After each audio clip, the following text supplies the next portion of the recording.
பார்த்துட்டே இருக்கீங்களா? இன்னைக்கு நாம பார்க்க போறது 28 days மேஜிக் பிராக்டிஸோட டே 2 மேஜிக் ராக். டே 1 கம்ப்ளீட் பண்ணிட்டீங்க அப்படின்னா டே 1 கம்ப்ளீட்டட்னு கமெண்ட் பண்ணுங்க. நேற்றுக்கே சொல்லியிருந்தேன் இதே மாதிரி ஒரு சாஃப்டான கூழாங்கல் எடுத்து வச்சுக்கோங்க அப்படின்னு. எடுத்து வச்சுப்பீங்கன்னு நம்புறேன். இல்லைனாலும் பிரச்சனை இல்லை. வீட்டு பக்கத்துலயோ தோட்டத்திலயோ அல்லது உங்களோட ஃபிஷ் டேங்க்லயோ இருக்கக்கூடிய ஒரு சாஃப்டான கையில குத்தாம உங்க கைக்குள்ளாடி அடங்குறது மாதிரி ஒரு கூழாங்கல்ல எடுத்து வச்சுக்கோங்க. அதை உங்களோட பெட்டு பக்கத்துல கொண்டு வைங்க. அல்லது நீங்க தூங்க போறதுக்கு முன்னாடி உங்க கண்ணில் படுறது மாதிரி ஒரு பிளேஸ்ல அதை வச்சுக்கோங்க. முடிஞ்சா ஒரு பாக்ஸ்ல வச்சாலும் ஓகே தான். இன்னைக்கு நைட்டு நீங்க தூங்க போறதுக்கு முன்னாடி அந்த கல்லை எடுத்து இன்னைக்கு காலையிலேருந்து நைட்டு வரைக்கும் நீங்க ரொம்ப சந்தோஷமா ஃபீல் பண்ண 10 விஷயங்களை நினைக்கணும். எக்ஸாம்பிளுக்கு உங்களுக்கு நல்ல டேஸ்டான ஃபுட்டு கிடைச்சிருக்கலாம், அல்லைன்னா இன்னைக்கு யாராவது உங்களுக்கு சர்ப்ரைஸ் கிஃப்ட் கொடுத்துருக்கலாம், அல்லைன்னா இன்னைக்கு உங்க ஃப்ரெண்ட்ஸ் மீட் பண்ணிருக்கலாம், ஜாலியா இருந்திருக்கலாம். அந்த மாதிரி ஏதாவது உங்களுக்கு சந்தோஷத்தை கொடுத்த 10 விஷயங்களை மனசுல நினைச்சு அதுக்காக தேங்க்யூ தேங்க்யூ தேங்க்யூ அப்படின்னு ஃபீல் பண்ணி உள்ளுக்குள்ள இருந்து ஃபீல் பண்ணி சொல்லுங்க. இன்னைக்கு எனக்கு எந்த சந்தோஷமே கிடைக்கல அப்படின்னு நினைச்சீங்கன்னா இன்னைக்கு எனக்கு உயிரோட இருக்க முடிஞ்சதே அதுக்கு நன்றி அப்படின்னு சொல்லலாம். ஒவ்வொரு விஷயத்துக்கும் தண்ணி கிடைச்சிருக்கு, அந்த மாதிரி ஒவ்வொரு விஷயத்துக்கும் நமக்கு கிடைச்ச எல்லா விஷயத்துலையும் ரொம்ப சந்தோஷப்பட்ட விஷயத்துங்களை நினைச்சு தேங்க்ஸ் சொல்லுங்க. அதுக்கப்புறம் அந்த 10 விஷயத்துல இருந்து 3 ஸ்பெஷலான கொஞ்சம் கூட ரொம்ப சந்தோஷத்தை கொடுத்த 3 விஷயங்களை எடுத்து நினைச்சு அந்த விஷயங்களுக்காக இந்த கல்லை கையில எப்படி பிடிச்சு வச்சுட்டு இந்த விஷயம் இன்னைக்கு எனக்கு ரொம்ப சந்தோஷத்தை கொடுத்துச்சு, இந்த சந்தோஷமான விஷயத்த கொடுத்த கடவுளுக்கும் யூனிவர்ஸ்க்கும் தேங்க்யூ தேங்க்யூ தேங்க்யூ அப்படி 3 வாட்டி தேங்க்யூ சொல்லி நன்றி சொல்லுங்க. நீங்க இப்படி நன்றி சொல்லிட்டு அந்த கல்லை அங்க வச்சிருங்க. ஓகேவா? இந்த நன்றி உணர்ச்சி பிராக்டிஸ லீப் ரோவர் அப்படின்றவங்க நம்ம எப்பவுமே நன்றி சொல்லிட்டு இருக்கிறதுக்கு மறந்துடுவோம் தானே. அதனால அவங்களோட இதுக்காக ஆற்றங்கரையில கிடைச்ச ஒரு கல்லை எடுத்து அவங்களோட பெட் பக்கத்துல வச்சிருந்தாங்க. வச்சுட்டு அந்த கல்லை மார்னிங் எழும்பும் போது அவங்க பாக்கெட்ல வச்சுட்டு எப்பெல்லாம் அவங்களுக்கு சந்தோஷமா இருக்கும் அந்த டைம்ல எல்லாம் அதை எடுத்து தேங்க்யூ சொல்லிட்டு அந்த கல்லை பாக்கெட்ல வச்சிருவாங்க. நைட்டு தூங்க போகும்போது அந்த பெட் பக்கத்துல கொண்டு அதை வச்சிருவாங்க. அந்த மாதிரி பண்ணிட்டு இருந்தாங்க. ஒரு நாள் அவங்க ஒரு ஃப்ரெண்டை மீட் பண்ணி பேசிட்டு இருக்கும்போது அவங்க கர்ச்சிப்பு கீழே விழுந்தோம். அதை எடுக்கலாமே அப்படின்னு அவங்க புரியும் போது அவங்க கையில இருந்து இந்த கூழாங்கல் கீழே விழுது பாக்கெட்ல இருந்து. அப்போ அதை பார்த்து அவங்க ஃப்ரெண்டு கேட்டாங்க இது என்ன கல் அப்படின்னு.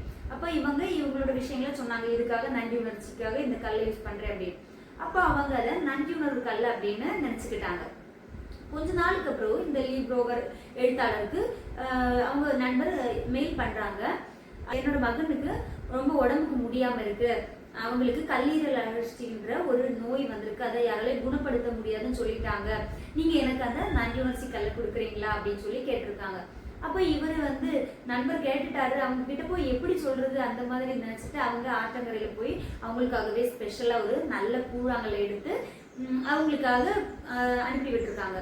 கொஞ்சம் மாசத்துக்கு அப்புறம் அவங்க கிட்ட இருந்து இந்த லீப் ரோவர் எழுத்தாளருக்கு கால் வருது, உங்க நன்றி உணர்வு கல்லுக்கு நன்றி, அந்த கல்லை யூஸ் பண்ணி என்னோட பையனுக்கு நோய் குணமாயிடுச்சு, கம்ப்ளீட்டா குணமாயிடுச்சு, இப்போ என் பையன் ரொம்ப சந்தோஷமா இருக்கான், அதனால நாங்க அதே மாதிரி நிறைய நன்றி உணர்வு கல்லுகளை சேவ் பண்ணி அந்த காசை ஆதரவர்களுக்கு கொடுத்துருக்கோம் அப்படி சொல்லி ஒரு இது மெயில் போட்டிருக்காங்க. அது பார்த்தோன்னே இவங்களுக்கு ரொம்ப சந்தோஷமாயிடுச்சு. நீங்க சாதாரணமான கல்லு தானே, இதுக்கு நன்றி சொல்றதுனால என்ன விஷயம் அப்படின்னு நினைச்சு அதை ஒதுக்காதீங்க. இந்த கல்லுக்கு நீங்க எப்பவுமே உங்களோட பாசிட்டிவான சந்தோஷமான விஷயங்களை டெய்லி இதுக்கு சொல்லி கடவுளுக்கு நன்றி சொல்லும் போது உங்களோட பாசிட்டிவான வைப்ரேஷனும் பாசிட்டிவான எனர்ஜியும் இந்த கல்லுல பாஸ் ஆகும். அப்போ இந்த கல்லு ரொம்ப பாசிட்டிவான கல்லா மாறி இருக்கும். நீங்க எப்பவுமாவது சேடா ரொம்ப கஷ்டமா ஃபீல் பண்ற டைம்ல இந்த கல்லை எடுத்து நன்றி சொல்லும் போது உங்களோட வைப்ரேஷன் நெகட்டிவான வைப்ரேஷன் சேஞ்ச் ஆகி உங்களுக்கு ஒரு பாசிட்டிவான வைப்ரேஷனை கொடுக்கும். நம்ம இந்த பிராக்டிஸ்ல காலையில நன்றி உணர்ச்சி எழுதுறோம், அந்த டேய நன்றி உணர்ச்சியிலே ஸ்டார்ட் பண்றோம். நைட்டு முடிக்கும் போதும் நன்றி உணர்ச்சி மூலமா முடிக்கும் போது நம்மளோட நைட்டு நல்ல தூக்கம் கொடுக்கும். மார்னிங் எழும்பும்போது அடுத்த நாள் ரொம்ப ஃப்ரெஷ்ஷா ஃபீல் ஆகும். சிலவங்க இருப்பாங்க, அவங்க நைட்டு தூங்க போகும்போது அவங்களோட எல்லா கஷ்டமான விஷயங்களை நினைச்சு ரொம்ப ஃபீல் பண்ணி நைட்டு தூக்கமே இல்லாம ரொம்ப கஷ்டப்பட்டு இருப்பாங்க. அவங்க அந்த மாதிரி இருக்கும்போது அடுத்த நாள் எழும்பும்போது அவங்களுக்கு அது மாதிரிப்பட்ட நெகட்டிவான விஷயங்களும் நடக்கும். அடுத்த நாள் உங்களுக்கு ஒரு ஹாப்பினஸ் கிடைக்காது. இந்த நஞ்சுணர்வு கல்லை நீங்கள் இப்படி யூஸ் பண்ணும்போது நீங்கள் எப்பவுமே பாசிட்டிவாக ஹாப்பியாக இருக்க முடியும். அதனால இந்த நஞ்சுணர்வு கல் ப்ராக்டிஸை இன்னைக்கு கண்டிப்பாக பண்ணுங்க. இது பண்ணி முடிச்சு நீங்கள் செகண்ட் டே கம்ப்ளீட் பண்ணிட்டீங்கன்னா செகண்ட் டே கம்ப்ளீட்டட் அப்படின்னு போடுங்க.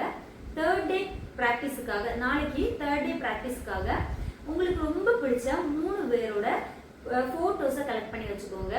அப்படி இல்லை அப்படின்னா உங்கள் மொபைலில் உங்களுக்கு பிடிச்ச 3 பர்சன்ஸோட ஃபோட்டோவை உங்களோட கேலரியில் சேவ் பண்ணி போட்டுக்கோங்க. இவ்வளோ நேரம் இந்த வீடியோவை பார்த்ததுக்கு thank you so much. Have a great day.